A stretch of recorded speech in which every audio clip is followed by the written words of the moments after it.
Voilà, on est au terme de cette soirée de trois épisodes. À la fois, je suis un peu frustré parce que, comme vous avez pu, l'entendre, j'avais plein de choses à dire et puis je suis un peu, voilà. Et puis en même temps, je trouve que c'est bien aussi qu'on s'arrête à un moment et que ça fasse une série. Et donc, j'ai fait le troisième épisode, ce sera, évidemment sur Lévitique 3. Je voulais quand même lui donner un peu une espèce de fil conducteur sur l'expiation des péchés. Ça aura échappé à personne que on est entré dans le temps du carême. C'est une période que j'aime beaucoup. C'est une période qui va nous conduire jusqu'à Pâques et je me suis dit que ce serait bien de mettre un peu l'accent sur l'expiation des péchés.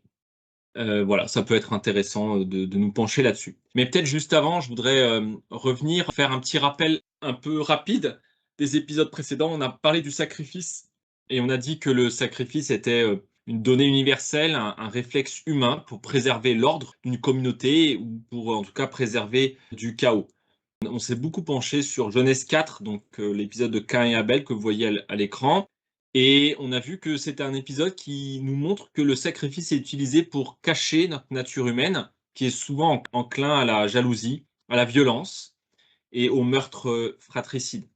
Les Écritures ont tendance aussi à nous montrer que tout ça est caché derrière un ressentiment profond contre Dieu, à notre volonté d'être comme lui, ce qui est une bonne chose puisque c'est notre vocation, hein, d'être à son image, mais de vouloir le faire indépendamment de lui, de prendre Dieu comme nos rivales, de vouloir le faire par nos propres forces et que toute chose peut être retournée comme une déclaration d'autosuffisance. Bref, une espèce de volonté inconsciente que nous avons de d'exclure Dieu ou de le tuer. Malgré tout, Dieu nous appelle à le rencontrer, c'est le sens de Vaïkra, hein, il l'appelle malgré tout et il s'approche de nous, il se dévoile et le paradoxe, c'est qu'en se dévoilant, il nous dévoile nous-mêmes puisque nous sommes créés à son image, nous sommes en connexion malgré tout et en se dévoilant, eh bien, il dévoile ce que nous sommes profondément. Il assume le sacrifice, mais en même temps dans le cadre d'une alliance qui va retourner le sacrifice, le cadre d'une alliance où il choisit un peuple pour être son peuple, un peuple qui ne va pas vivre selon la puissance humaine, mais selon la parole de Dieu. Là où l'humanité a tendance à mettre Dieu à part, eh bien, Dieu va mettre un peuple à part. Nous sommes aussi intéressés sur les deux sacrifices particuliers de Caïn et Abel en Lévitique 1 et 2, puisque Lévitique 1 et 2 décrivent un holocauste et une offrande végétale. Or, il se trouve que c'est justement, comme par hasard, le sacrifice d'Abel et de Caïn. Tout d'abord, un holocauste qui fait donc écho au sacrifice d'Abel, derrière lequel on met en évidence le meurtre du frère, le sang répandu, mais qui est retourné par le feu divin en odeur agréable, celle du don de soi, par imitation de l'amour, ou agapé. Je vais beaucoup parler d'agapé plutôt que d'amour, puisque le mot amour de nos jours est très galvaudé, et ça veut maintenant plus dire grand-chose, ou tout dire en même temps, ce qui veut dire ne rien dire. Et donc je vais beaucoup parler de l'agapé divin, l'amour, hein. Et puis une offrande végétale qui fait écho au sacrifice de Caïn et qui rappelle la vérité que nous ne pouvons pas vivre ou nous renouveler par nous-mêmes, mais que nous devons apprendre à vivre en dépendance complète vis-à-vis de Dieu, donc de vivre en relation avec la grâce de Dieu, de dépendre complètement de la grâce de Dieu, que nous ne sommes pas autosuffisants. Et nous avons vu que nous pouvions résumer ça par ces deux éléments qui sont souvent qui sont utilisés pour décrire le caractère de Dieu, l'amour et la vérité. Donc la vérité émet et l'amour récède, hein, la vérité de ce que nous sommes et d'apprendre à vivre en ne dépendant que de la grâce, de l'agapé divin. On a vu aussi un petit jeu de mots sur le fait que vérité, c'était proche, donc émet était proche du mot mat, qui veut dire mort, hein, ou la racine en tout cas mat qui veut dire mort, mortel. Et on a vu aussi que eh bien, Caïn rejette cette protection divine, il rejette la grâce de Dieu, le recette divin, et que ça va aboutir au début de l'histoire humaine, qu'on pourrait décrire comme l'ère des bâtisseurs, hein, puisque c'est là que se fonde la première ville, la première civilisation. Et on a vu que le meurtre du frère, le sang répandu, est à la base de toute civilisation, de toute société, de toute révolution, de tout changement civilisationnel. Il y a du sang répandu. C'est le propre de l'ère des bâtisseurs. Aussi, nous avons vu une unité qui se fonde, la ville étant bâtie sur l'exclusion. en fait, de Dieu. Je fais une toute petite aparté pour, dire que j'ai pas le temps. J'aurais beaucoup aimé vous développer le thème de la jalousie. En fait, j'ai beaucoup accentué sur la violence, mais finalement Genèse 4 nous parle beaucoup de jalousie et d'imitation, de ce qu'on pourrait appeler la mimétique, n'est-ce pas? Et la violence n'est en fait qu'un moyen de résoudre la jalousie et que la sainteté est souvent en rapport étroit à la question de la jalousie, de la mimétique. On voit ça par exemple dans la question du roi. Si le peuple demande un roi, eh bien c'est parce que elle veut faire comme les autres, ou si elle prend des idoles et qu'elle devient infidèle à Dieu, c'est parce qu'elle se met à être dans un rapport mimétique par rapport aux autres peuples, ou tout simplement aussi Romains 12, où Paul nous appelle à ne pas nous conformer au monde, c'est-à-dire à ne pas copier le monde, mais à être dans l'imitation du Christ, qui lui est pleinement tourné vers le Père. Voilà. Et notre rapport en fait de jalousie vis-à-vis du Père. Alors malheureusement, je vous émets juste ces idées comme ça, mais parce qu'il y a quelque chose de très fort dans la question de la jalousie. Et en fait, c'est la jalousie qui conduit au meurtre, mais j'ai malheureusement pas le temps de le développer pour ce soir. Je vais m'attaquer ce soir donc au troisième sacrifice, puisque des deux premiers sacrifices, eh bien, l'Holocauste et l'offrande en Lévitique 1 et 2, eh bien, on va conclure Lévitique 3, qui est le sacrifice de paix, hein, donc Zébar Shelamim, qu'on pourrait traduire par sacrifice de paix, de communion, de réconciliation. En grec, d'ailleurs, ils traduisent par soteria, par salut, le sacrifice de salut. C'est intéressant, il y a tout un univers qui vient, hein, ça c'est très propre à l'hébreu. Chaque mot vient avec un univers sémantique, avec une pluralité de sens, là où le grec est beaucoup plus chirurgical, on va dire. Et c'est beau, il y a tout un, voilà, un ensemble de mots qui est dans cette signification que ce soir, je vais traduire par la paix. D'ailleurs, vous voyez, le mot shelamim ressemble à shalom, hein, la paix, mais il faut comprendre que c'est la paix au sens large, la réconciliation, la communion, etc., etc. J'ai pris un passage de Lévitique 3, évidemment, je ne peux pas m'arrêter à tout Lévitique 3 et encore moins à tous les détails, mais je vais prendre ce passage-là qui est le début de Lévitique 3. Si son présent est un sacrifice de paix, s'il présente un animal pris sur le gros bétail, il présentera devant le Seigneur un mâle ou une femelle sans défaut. Il posera la main sur la tête de son présent, il l'immolera à l'entrée de la tente de la rencontre, et les fils d'Aaron, les prêtres, aspergeront le sang sur le pourtour de l'autel. De ce sacrifice de paix, il présentera en offrande consumée par le feu pour le Seigneur la graisse qui couvre les entrailles, toute la graisse qui est sur les entrailles, les deux rognons et la graisse qui les entoure, celle qui couvre les flancs et le lobe du foie qu'il détache près des rognons. Les fils d'Aaron feront fumer cela sur l'autel, par-dessus l'holocauste, qui est sur le feu de bois. C'est une offrande consumée par le Seigneur, une odeur agréable pour le Seigneur. Je voulais noter ce soir que on a remarqué que, enfin, vous remarquerez, pardon, que c'est un sacrifice qui est très proche de celui d'Abel. Il ressemble beaucoup en fait à un holocauste, et on pourrait presque parler, parce que je vous avais parlé la dernière fois de l'héritage d'Abel, hein, que en fait Abel est un peu dans cet héritage de l'ensemble des prophètes dont le sang a été répandu, l'ensemble des justes qui ont été pris comme bouc émissaire, n'est-ce pas? Et en fait, on pourrait presque parler un peu d'un troisième fils qui est caché. Je vous invite toujours à Genèse 4, un peu plus loin. L'homme Adam eut encore des relations avec sa femme, elle mit au monde un fils qui s'appelle, et l'appela, pardon, du nom de Seth. Encore, l'appela, c'est aussi le mot kara ici, hein, de Vaïkra, hein, mais je passe. Attribué, donc Seth, ça veut dire attribué, car dit-elle, Dieu m'a attribué une autre descendance à la place d'Abel que Caïn a tué. De Seth aussi naquit un fils qu'il appela du nom de Enoch. C'est là que l'on a commencé à invoquer le nom du Seigneur. Ça, c'est très intéressant parce que cette phrase a fait coller beaucoup d'encre. On s'est demandé pourquoi on parle du nom du Seigneur ici, puisque en fait, il n'est révélé pleinement que à partir de Moïse en Exode 3.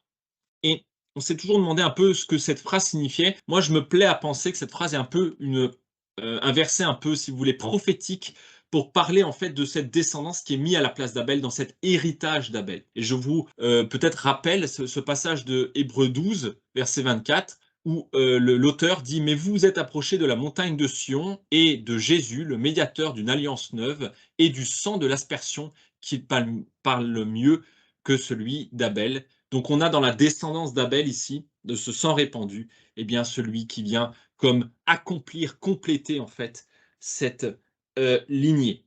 Voilà. Mais particulièrement, je voulais m'arrêter sur un point, c'est que ici, on parle de mâle ou femelle, hein, sans défaut. C'est assez intéressant. Et je voudrais m'arrêter sur un passage de Éphésiens 2, versets 13 à 14, qui dit la chose suivante. Paul nous dit, mais maintenant, en Jésus-Christ, vous qui autrefois étiez loin, vous êtes devenus proches par le sang du Christ. Car c'est lui qui est notre paix, lui qui a fait que les deux soient un, en détruisant le mur de séparation et l'hostilité. Évidemment, Paul ici parle de l'animosité qu'il pouvait y avoir entre les pagano-chrétiens et les judéo-chrétiens, mais ici, à mon avis, il y a de manière très claire une référence au sacrifice de paix de Lévitique 3, hein, le sang du Christ pour, et c'est lui qui est notre paix. Et en fait, on montre ici qu'il y a un mur de séparation, c'est le propre d'ailleurs de Lévitique 3, hein, du sacrifice de paix, de briser le mur pour en fait réconcilier là où deux étaient séparés, ils sont plus qu'un. Mâle et femelle étaient séparés après la chute, ils ont honte l'un et l'autre, ils se cachent par d'ailleurs une offrande végétale, hein, par un pagne fait de feuilles, et en fait ici le mur de séparation est cassé, ces mâles ou femelles sans défaut peuvent être présentés. Je voulais aussi vous montrer un peu comment Ésaïe, dans Ésaïe 11, propose un peu cette ère messianique qui va arriver. Le loup séjournera avec le mouton, donc les deux opposés ensemble. La panthère se couchera avec les chevreaux, le taurillon avec le jeune lion, les bêtes grasses seront ensemble, un petit garçon les conduira. La vache et l'ours auront un même pâturage, et leurs petits une même couche. Le lion, comme le bœuf, mangera de la paille, le nourrisson s'ébattra sur l'antre de la vipère, et l'enfant sevré mettra sa main dans le trou de la spigue. Vous voyez que les deux opposés, eh bien, sont faits un en Christ. De deux, eh bien, nous faisons un. Et là où notre nature humaine a tendance à nous pousser à la jalousie, à la violence, au meurtre fratricide, on a tendance à justifier notre violence, à créer une communion, une fausse communion en fait basée sur le sang d'un bouc émissaire que l'on répand, eh bien Dieu lui propose une victoire spirituelle, en fait un autre sacrifice, un sacrifice retourné qui permet évidemment la communion. Attention, il ne s'agit pas de morale ou de simplement de management, hein, comment on fait pour que les gens y aient des relations apaisées. Non, non, il s'agit vraiment de victoire spirituelle. Je voudrais noter un point très important, c'est que ici dans Éphésiens 2, eh bien, on dit bien que c'est Christ qui est notre paix. D'accord? C'est pas une paix qui existerait en dehors de Jésus. Jésus viendrait manifester l'amour, la tolérance et l'ouverture. Pas du tout, c'est lui qui est notre paix. C'est ce sacrifice qui vient fonder, eh bien, en fait, l'appel finalement à nous réconcilier. C'est parce que Christ, c'est lui qui est notre paix. C'est lui qui vient l'accomplir. Et il l'accomplit évidemment par l'expiation des péchés. Et je voulais vous citer évidemment le passage qui dit que on met la main sur la tête de l'Holocauste. Il posa la main sur la tête de l'Holocauste et celui-ci sera agréé pour faire l'expiation. C'est pour faire l'expiation des péchés.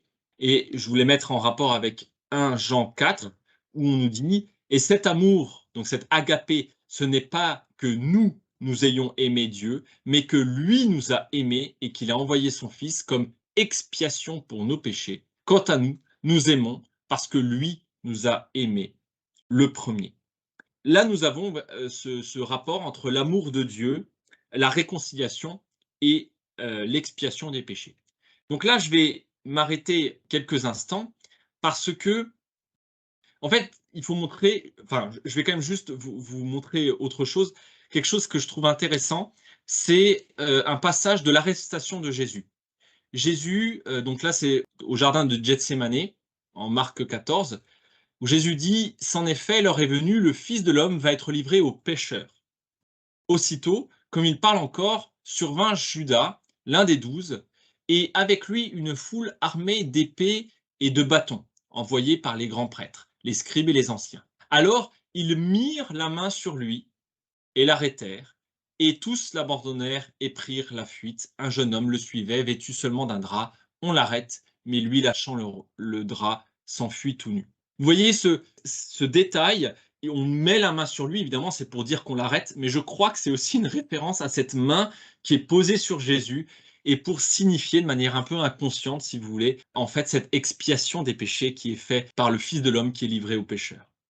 Si on parle d'expiation des péchés, finalement, dans la littérature chrétienne, classiquement, on a 2 visions que je vais résumer en les opposant un peu l'une l'autre. On a d'un côté, et je vais un peu exagérer le trait évidemment, finalement Dieu est en colère à cause de nos péchés et il a besoin de sang pour pardonner. Les sacrifices d'animaux, ça va bien un temps, mais ce qui va vraiment satisfaire pleinement Dieu, eh ben, c'est le sang d'un juste par excellence. Or, Jésus est sans péché, et donc l'expiation des péchés, eh bien, ça va être ce besoin que Dieu a de sang pour effacer la faute morale du péché, une espèce de contrepartie, si vous voulez, et donc on va transférer la faute morale sur Jésus. Souvent, on voit un peu l'expiation des péchés comme ça, ce qui, moi, me pose quelques soucis parce que, notamment, Dieu reproche beaucoup le fait qu'on fasse couler le sang, notamment le sang des prophètes et des justes. Et je comprends pas, enfin, en tout cas, souvent, ça m'a paru un peu bizarre pourquoi Dieu demanderait qu'on répande le sang d'un juste alors que c'est ça qu'il reproche. Si on va à l'autre bout de l'échiquier, si on va plutôt du côté du libéralisme, on va dire, et encore une fois, je caricature évidemment, on va dire que Dieu est plein de grâce et de pardon, qu'il a envoyé son Fils prêcher l'amour, la fraternité, mais évidemment, les puissants de ce monde ont été dérangés par son discours et ils l'ont tué. Heureusement, Dieu l'a ressuscité comme un symbole, voire parfois pour certains comme un mythe, que Dieu ne s'arrête pas là et que nous pouvons continuer dans cette voie de l'amour, de la tolérance, etc. Et donc ici, l'expiation des péchés, c'est un peu pour dire que en fait Dieu se fiche en fait de nos péchés. Dieu s'en fiche un peu de nos péchés. C'est un peu ce que Bonhoeffer décrivait quand il parlait de la grâce à bon marché. Jésus nous montre le chemin, voilà, de l'amour, et nous avons à le suivre. Ça me pose deux problèmes là. Le premier, c'est si Jésus était simplement là pour nous montrer le chemin de l'amour et de la tolérance, bah, c'est plutôt un échec, hein, on va dire ça comme ça. Et puis, deuxièmement, bah, ça fait quand même, on est obligé de mettre à part beaucoup de textes de la Bible, de l'Ancien et du Nouveau Testament, qui quand même parlent de ce sacrifice de Jésus comme de quelque chose qui est attendu, nécessaire, en tout cas qui est dans le dessein de Dieu. Et donc, ça me pose un problème de cette vision. Il y a bien un transfert, selon moi, mais c'est pas forcément le transfert qu'en tout cas on présente dans ces deux choses. J'aimerais vous montrer un peu ma vision des choses à partir de Lévitique 3, un peu ma vision de quel transfert des péchés on parle quand on parle d'expiation des péchés. Je voudrais quand même noter une chose, c'est que ici l'expiation des péchés est beaucoup mise en lien avec évidemment le sacrifice de réconciliation, c'est-à-dire avec nos relations aux autres. Finalement, l'expiation des péchés, c'est pas tant le fait qu'on est redevenu copain avec Dieu et que tout va bien, mais surtout le fait que, en fait, notre relation aux autres est réparée et réconciliée. Au fond, nous sommes appelés à vivre non pas basé sur la sagesse humaine qui est basée sur la jalousie, sur la violence dissimulée, et en fait, in fine, sur l'exclusion de Dieu, mais selon la sagesse de Dieu qui est une folie et un scandale pour le monde. Ça, c'est le premier point. Le deuxième point, je voudrais noter, c'est ici un passage de la femme qui avait des pertes de sang, en Marc 5, je vous la lis rapidement. Or, il y avait là une femme atteinte de perte de sang, vous remarquerez le sang répandu ici, hein, c'est très intéressant, depuis 12 ans, et ayant entendu parler de Jésus, elle vint dans la foule par derrière et toucha son vêtement, et se disait, si je ne touche ne serait-ce que ses vêtements, je serai sauvée. Et aussitôt sa perte de sang s'arrêta, elle sut dans son corps qu'elle était guérie de son mal. Jésus sut aussitôt en lui-même qu'une force était sortie de lui. Il se retourna dans la foule et se mit à dire, qui a touché mes vêtements? Ses disciples lui disaient, tu vois la foule qui te presse de toutes parts et tu dis, qui m'a touché? De manière très intéressante ici, on voit les disciples qui disent, mais la foule te presse, c'est un mot très agressif ici. Presser, c'est accabler, hein, Jésus, on pourrait pas se dire accabler physiquement Jésus. Tu vois cette foule qui te presse et tu demandes qui t'a touché. Et il y a cette question de toucher Jésus, donc de cette main qui est posée sur Jésus et qui offre la guérison. Donc on voit aussi que l'expiation est en lien beaucoup avec la guérison. Peut-être un autre point que j'aurais voulu noter, c'est que c'est dans Éphésiens 2, donc c'est la suite de ce qu'on a lu tout à l'heure. Jésus a dans sa chair réduit à rien la loi avec ses commandements et leurs prescriptions pour créer en lui, avec les deux, un seul homme nouveau, en faisant la paix pour réconcilier avec Dieu les deux en un seul corps par la croix, en tuant par elle l'hostilité. Il est venu pour annoncer comme une bonne nouvelle la paix à vous qui étiez loin, la paix à ceux qui étaient proches. Par lui, en effet, nous avons les uns et les autres accès auprès du Père dans un même esprit. Et donc ici, nous voyons l'expiation des péchés qui est décrite comme une création, comme une œuvre de création en Christ, qui fait quelque chose de nouveau, une création nouvelle, car il crée que les 2 sont maintenant, un dans cette création qui est liée à son corps, c'est au sacrifice, de son corps. Maintenant, je voudrais arriver un peu sur une espèce de paradoxe. C'est que si Jésus vient pour annoncer la paix, pour accomplir la paix, alors premièrement, on peut quand même montrer que c'est un peu un échec. Je veux dire, Jésus annonce la paix et on le crucifie. Et puis, plusieurs autres paradoxes. Le premier, c'est que Jésus a tendance à radicaliser la loi. Je vous donne un passage, mais je pourrais en citer plein d'autres. Vous avez entendu qu'il a été dit aux anciens, tu ne commettras pas de meurtre. Celui qui commet un meurtre sera passible de jugement. Mais moi, je vous dis, quiconque se met en colère contre son frère sera passible du jugement. Celui qui traitera son frère de raca sera passible du Sanhédrin, et celui qui le traitera de fou sera passible de la géhenne de feu. Donc on voit ici en fait une radicalisation de la loi. Donc quelqu'un qui vient prêcher la loi, qui vient prêcher pardon la paix, c'est intéressant de voir qu'en fait il a tendance à radicaliser, à dire que c'est pas simplement quand on tue pas les autres la paix, mais même nos pensées déjà, nos pensées et même quand on dit du mal de quelqu'un, déjà c'est déjà un meurtre. Donc en fait, en radicalisant, il n'annonce pas tout à fait la paix, il creuse, j'ai envie de dire, un peu les sillons hein, de séparation. L'autre chose, peut-être, c'est une autre phrase. C'est Jésus, vous connaissez cette phrase par cœur, Jésus qui dit: «Ne pensez pas que je sois venu apporter la paix sur la terre. Je ne suis pas venu apporter la paix, mais l'épée. Car je suis venu mettre la division entre l'homme et son père, entre la fille et sa mère, entre la belle-fille et sa belle-mère, et l'homme aura pour ennemi les gens de sa maison ou de sa propre maison.» Donc vous voyez, pour quelqu'un qui vient annoncer la paix, j'ai envie de dire, là, c'est pas comme ça que je commencerais, vous voyez? Si je le faisais moi de ma nature humaine, disons. Et à mon avis, une façon de comprendre les choses, je voudrais vous donner une clé d'interprétation, qui à mon avis est une clé qui est importante. D'ailleurs, c'est un passage qui est très cité, très souvent dans le Nouveau Testament. C'est ce passage du psaume 118. Dans le psaume 118, il y a alors on pourrait prendre tout le psaume 118, mais on n'a pas le temps, donc je vais juste prendre cet élément clé qui est très souvent cité, et qui dit: la pierre que les bâtisseurs ont rejetée est devenue la principale, celle de l'angle. C'est du Seigneur que cela est venu. C'est une chose étonnante à vos yeux. C'est un verset qui, à mon avis, est clé pour comprendre le sacrifice du Christ. Et Jésus va mettre ce morceau de verset, va mettre ces versets un peu en histoire, en image, avec la parabole des vignerons meurtriers. Alors, je vous fais rapidement l'histoire. C'est l'histoire d'un maître qui a une vigne, il la plante, il met des pressoirs, une tour, et il la confie à des vignerons pour qu'ils en prennent soin. Et quand le temps de la récolte arrive, il envoie évidemment un serviteur pour récolter les fruits. Mais les vignerons, au lieu de donner les fruits, eh bien, se mettent à battre le serviteur, à le frapper, à le renvoyer les mains vides. Et alors le maître envoie d'autres serviteurs et rebelote, eh bien, ils les battent, ils les insultent, ils les renvoient les mains vides, jusqu'à ce que, eh bien, le maître se dise: je vais envoyer mon fils, mon propre fils, parce que mon fils, ils le respecteront. Et c'est là que les vignerons se disent: voilà le fils, tuons-le et nous aurons l'héritage. Et alors, Jésus termine en citant le psaume 118 que je vous ai cité, de ce passage. Si vous voulez, pour moi, la clé, c'est que ici, dans cet héritage d'Abel, dans lequel nous sommes dans cette lignée du sang des prophètes, du sang des justes qui est répandu, eh bien, Jésus n'est pas simplement un prophète qui est venu, mais Jésus est Dieu avec nous. Là où les prophètes pouvaient nous faire réagir, vous vous souvenez, j'avais parlé de Sodome par exemple, où les anges font réagir la ville par leur simple présence, de manière inconsciente. Toute la ville se réunit contre les anges, car le ressentiment profond contre Dieu se réveille devant un juste, devant un prophète, devant un saint.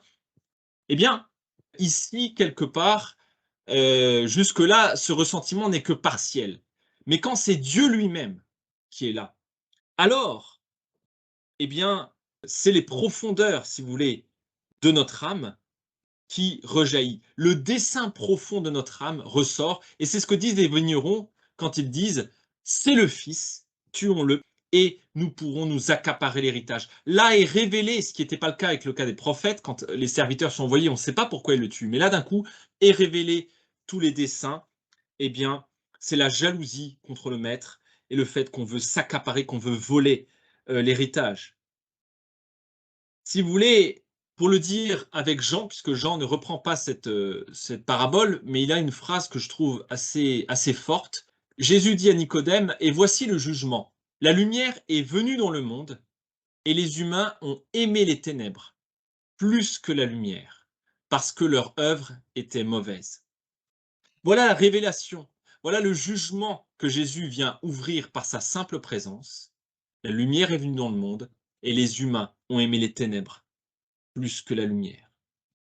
Dans le sacrifice et dans les boucs émissaires, où nous dissimulons, nous justifions notre jalousie, notre violence, derrière nos bonnes raisons, au sein de la caverne de voleurs, comme dit Jésus, eh bien, Dieu se révèle. Et la révélation du Père est intrinsèquement liée à la mise à jour des abîmes de notre cœur.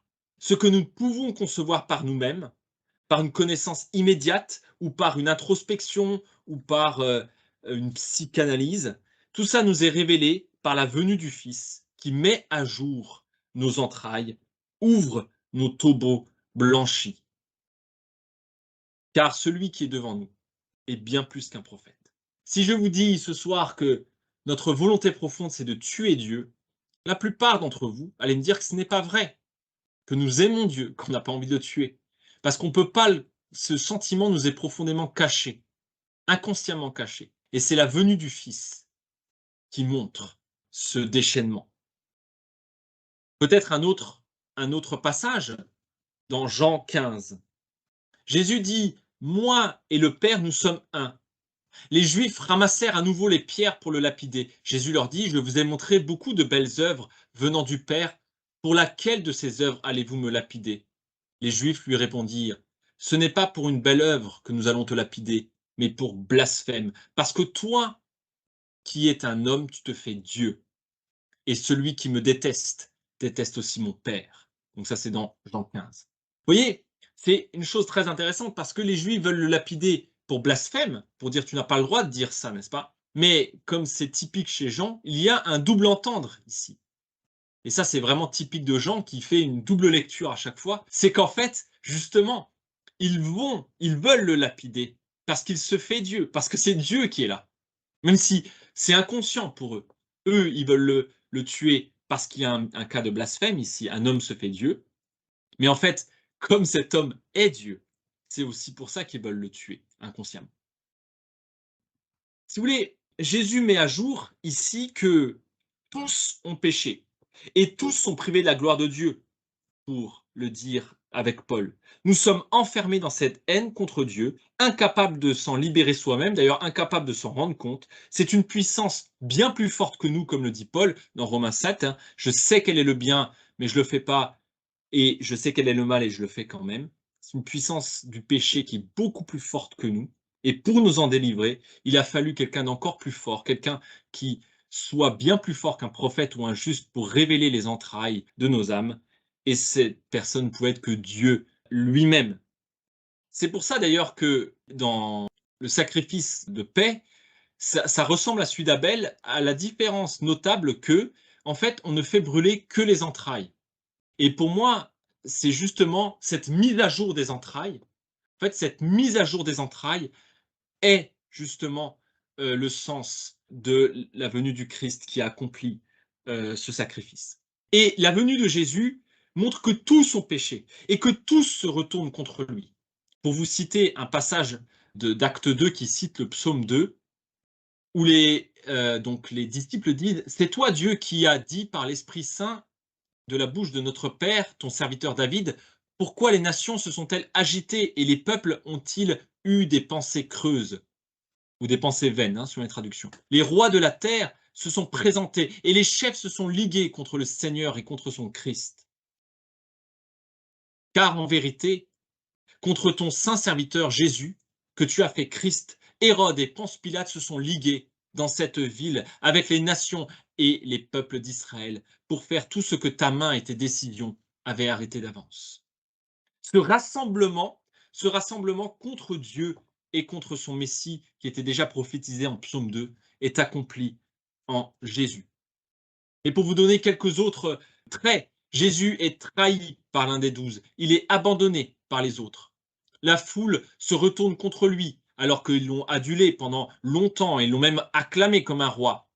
Et puis, il lui préfère à la fin le meurtrier. Intéressant, hein, il préfère à Jésus le meurtrier. Les pharisiens, qui, alors évidemment, souvent, on a une très mauvaise image des pharisiens, on fait de l'anti-pharisianisme primaire un peu, mais c'était des gens éduqués, inscrits, sensés, je dirais même spirituels, d'un certain point de vue.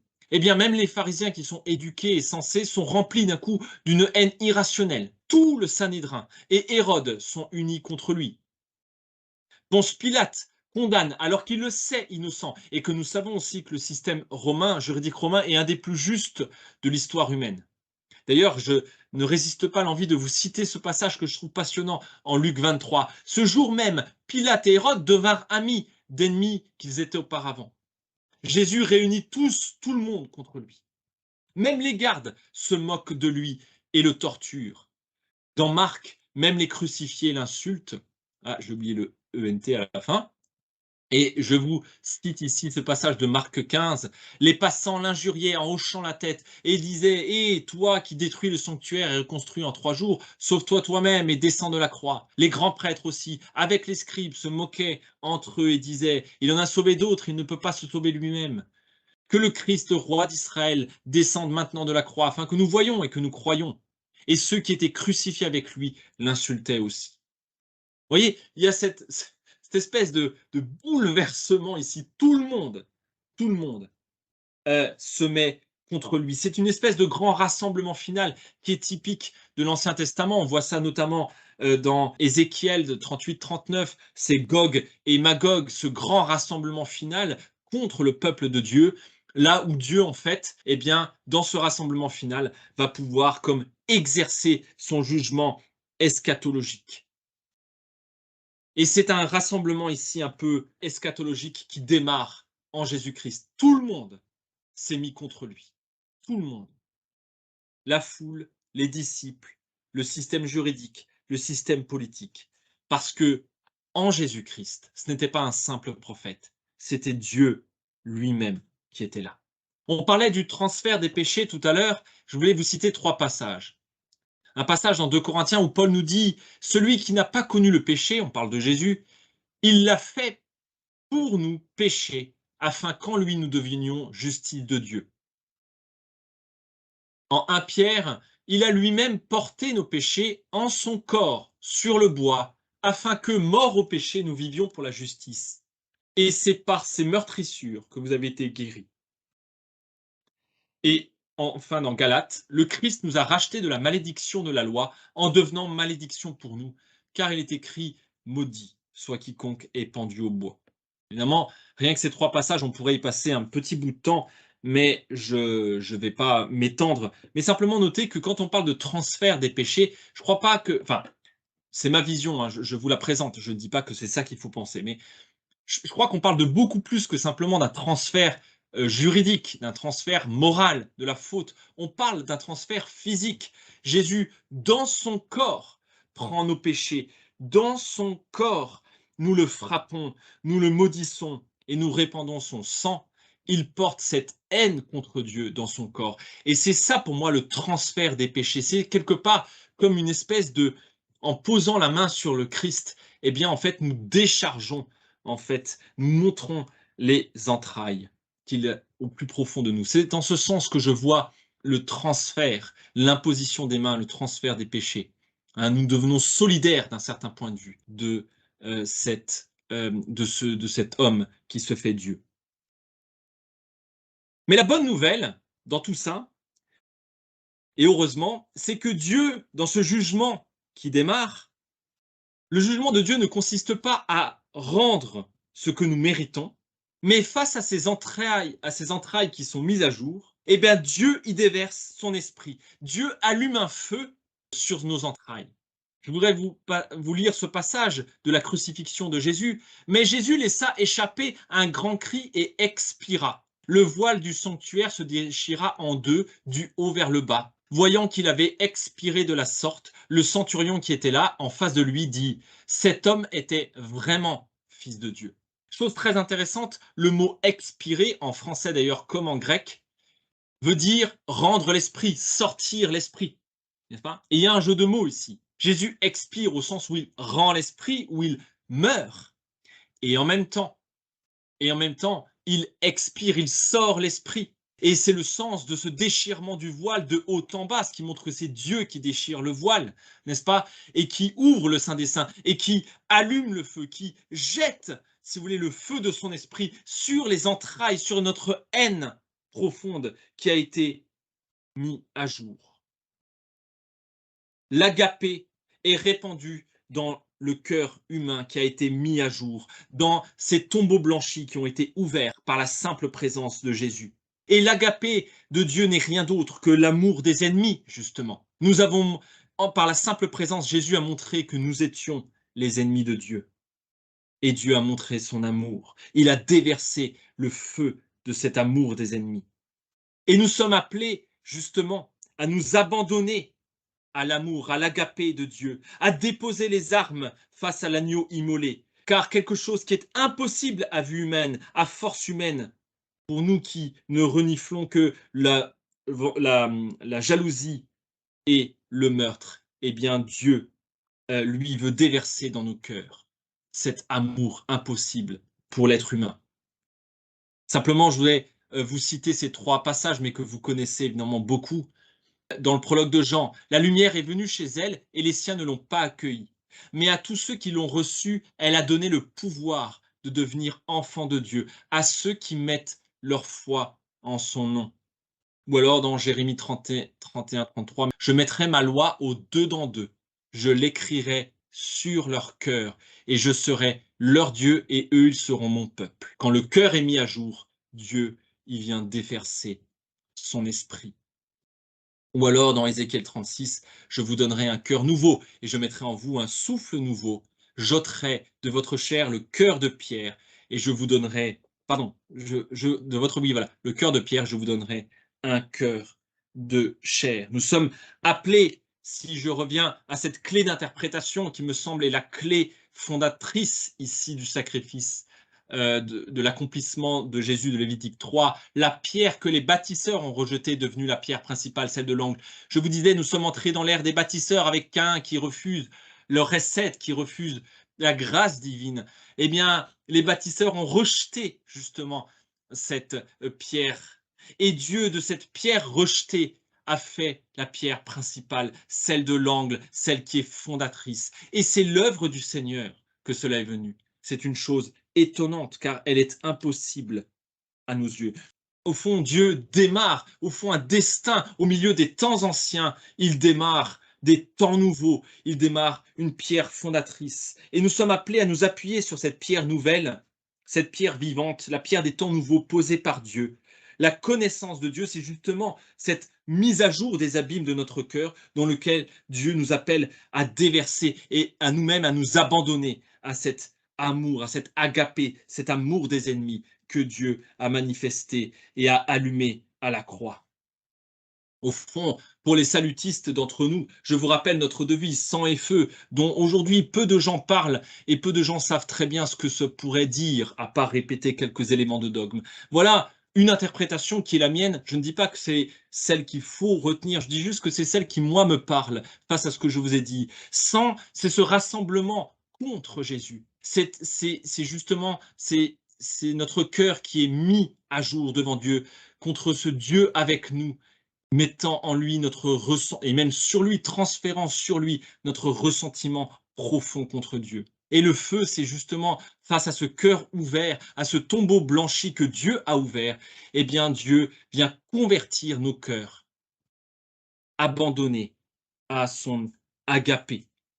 Peut-être je vous cite à la fin du slide, vous voyez Paul qui dit « Car Dieu qui était dans le Christ, réconciliant le monde avec lui-même, sans tenir compte aux humains de leurs fautes, et en mettant en nous la parole de la réconciliation. » Cette parole tranchante, de cette épée flamboyante qui retient l'entrée en Éden. Et nous sommes appelés à suivre le Christ, justement, dans cet abandon de cet amour impossible à vue humaine, et simplement qui n'est possible que par la prière et par la réception de quelque chose qui peut que nous terrifier. Comment aimer jusqu'à nos ennemis? C'est impossible, mais ce qui est impossible aux hommes est possible à Dieu.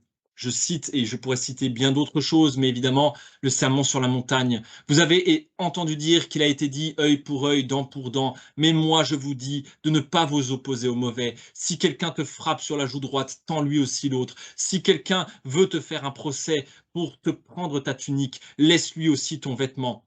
Vous avez entendu qu'il a été dit, tu aimeras ton prochain, tu détesteras ton ennemi, et moi je vous dis, aimez vos ennemis et priez pour ceux qui vous persécutent. Et un peu plus loin, vous serez donc parfaits comme votre Père céleste est parfait. Évidemment, c'est pas parfait au sens où on n'aurait plus besoin de Dieu, hein, la perfection humaine, mais c'est une perfection divine dans cet amour qui nous transperce les entrailles, cet amour de nos ennemis, cet amour sans contrepartie. Peut-être d'autres passages. Quand il était insulté, il ne rendait pas l'insulte. Quand il souffrait, il ne proférait pas de menaces, mais il s'en remettait à celui qui juge justement. Ou aussi dans Matthieu, je ne dis pas jusqu'à 7 fois, mais jusqu'à 77 fois 7 fois. Et puis il donne cette parabole du mauvais serviteur où il termine: mauvais serviteur, je t'avais remis toute ta dette parce que tu m'en avais supplié. Ne devais-tu pas avoir compassion de ton compagnon comme j'ai eu compassion de toi? D'ailleurs, ce 77 fois 7 fois renvoie au cycle de Lémec, qui était le cycle de la violence, où Lémec, qui est donc le petit-fils de Caïn, sera jugé, sera vengé 77 fois. Eh bien ici, nous sommes appelés à pardonner en contrepartie, à pardonner 77 fois 7 fois. Encore un autre passage: si tu vas donc présenter ton offrande sur l'autel et que là tu te souviennes que ton frère a quelque chose contre toi, laisse là ton offrande devant l'autel et va d'abord te réconcilier avec ton frère, puis viens présenter ton offrande. Dieu n'est pas dupe de nos offrandes, il veut justement mettre à jour ce que nous cachons par nos offrandes, ces cavernes de voleurs. Ne te laisse pas vaincre par le mal, nous dit Paul, mais sois vainqueur du mal par le bien. Nous sommes appelés à quitter, à ne pas succomber à la tentation de réparer le mal par le mal, à la tentation de la vengeance. Nous sommes appelés à aimer sans contrepartie. Je crois, et je termine là-dessus, je crois pour moi que l'expiation des péchés est possible parce que en Jésus est venu quelque chose qui dépasse l'être humain. C'est Dieu avec nous. Et la simple présence a modifié, je crois, le cours de l'histoire, la simple présence de Dieu avec nous. Dans cet épisode qui peut sembler complètement banal pour les historiens, je crois que quelque chose de particulier a été allumé. C'est ce que disait Bergson dans son livre Des deux sources du droit, où il parlait justement de cette mystique, le fait qu'en Christ, eh bien, il y a une telle mystique qui a été ouverte, que quelque chose a bouleversé l'histoire humaine. Ce que je vous dis là, c'est un peu ma vision. Je ne dis pas que c'est la seule, loin de là. C'est un peu une façon que j'ai de voir l'expiation des péchés. C'est quelque chose, en tout cas, qui me parle depuis de nombreuses années, mais c'est un peu à chacun aussi de se confronter à ces textes. Je ne parle pas de simple relativisme, c'est pas que chacun croit ce qu'il veut, mais c'est un peu à chacun de se confronter à ces textes. Le problème, c'est que quand on se confronte au sacrifice du Christ, on ne peut pas le faire de manière neutre. C'est un peu nos propres entrailles qui sont ouvertes et chacun verra l'expiation des péchés de manière différente selon ce qu'il a besoin de recevoir, que ce soit un pardon ou la promesse d'une vie nouvelle, ou ses entrailles mises à jour dans lequel Dieu peut y déverser toute la puissance de sa flamme et de son amour, aussi terrifiante que ça peut être. Nous arrivons au bord des 3 épisodes. J'étais très heureux de pouvoir partager ça avec vous, mais il y avait aussi une limite à l'exercice. La limite, c'est que c'était évidemment plus une étude biblique, une présentation biblique qu'un partage. Bon, d'une part, c'est le format qui veut un peu ça. On se connaît très peu. Le format par internet rend plus difficile les échanges et c'était pas vraiment un partage biblique, clairement. C'est le format, puis c'est aussi ma faiblesse. Je veux trop en dire, et vous avez vu que je dis beaucoup, beaucoup de choses, mais en même temps, je me suis dit que je voulais vous laisser ça, vous laisser un peu du matériau brut et c'est un peu à chacun d'en faire un peu ce que vous vous sentirez appelé à en faire. Mais je vous invite à ne pas laisser là cet exercice et un peu voir ce que vous pourrez en tirer. J'aime beaucoup ce thème de la ruminatio chez les, moines, hein. On est appelé à ruminer les choses, c'est-à-dire qu'elles vont redescendre, remonter, redescendre et ne pas laisser là les choses. En tout cas, je vous laisse mon mail et je serais vraiment heureux d'avoir des retours ou en tout cas de voilà, s'il y a des choses peut-être à inventer, ben, je serais vraiment ravi de pouvoir les inventer avec vous pour, digérer, ruminer un peu ce matériel. Je vais terminer rapidement par une biographie. Je voudrais vous citer 3 livres. Le premier, c'est donc Sans feu ni lieu de Jacques Ellul. Pour ceux qui me connaissent, Jacques Ellul est un penseur qui m'a beaucoup, beaucoup, beaucoup façonné et donc il a écrit ce livre Sans feu ni lieu, qui ne parle pas du sacrifice directement, mais qui parle du thème de la ville dans la Bible. J'ai trouvé ce livre passionnant. C'est un parcours biblique sur le thème de la ville comme le lieu de l'exclusion de Dieu et de la guerre au sein. J'ai trouvé ça vraiment très intéressant. Je vous ai mis les 2 versions les plus récentes, celle de droite en jaune qui d'ailleurs date d'il y a moins d'un mois. Voici un commentaire de Leviticus de Ephraim Radner. Malheureusement, ce commentaire donc est très intéressant. Malheureusement, il n'existe qu'en anglais et alors en plus, je suis pas bilingue, mais je lis quand même couramment l'anglais et franchement, c'est un anglais qui est pas facile. Et pas mal de fois, j'ai dû m'arrêter et relire et relire et relire parce que j'avais du mal à comprendre où ils vont en venir. Il y a des formules un peu, alambiquées parfois et franchement, c'est pas évident. Donc, c'est vraiment un commentaire que j'ai trouvé très intéressant, sur Lévitique, mais il est en anglais et dans un anglais pas vraiment accessible, enfin pas très facile. Il faut avoir le temps, quoi. Si vous voulez le lire, il faut avoir le temps. Un dernier livre que je voudrais vous citer, c'est ce livre de, Raymond Schweiger, Avons-nous besoin d'un bouc émissaire? Qui est un livre qui m'a beaucoup, intéressé. C'est peut-être un des livres qui m'a vraiment le plus touché ces dernières années, enfin disons ces 2 dernières années.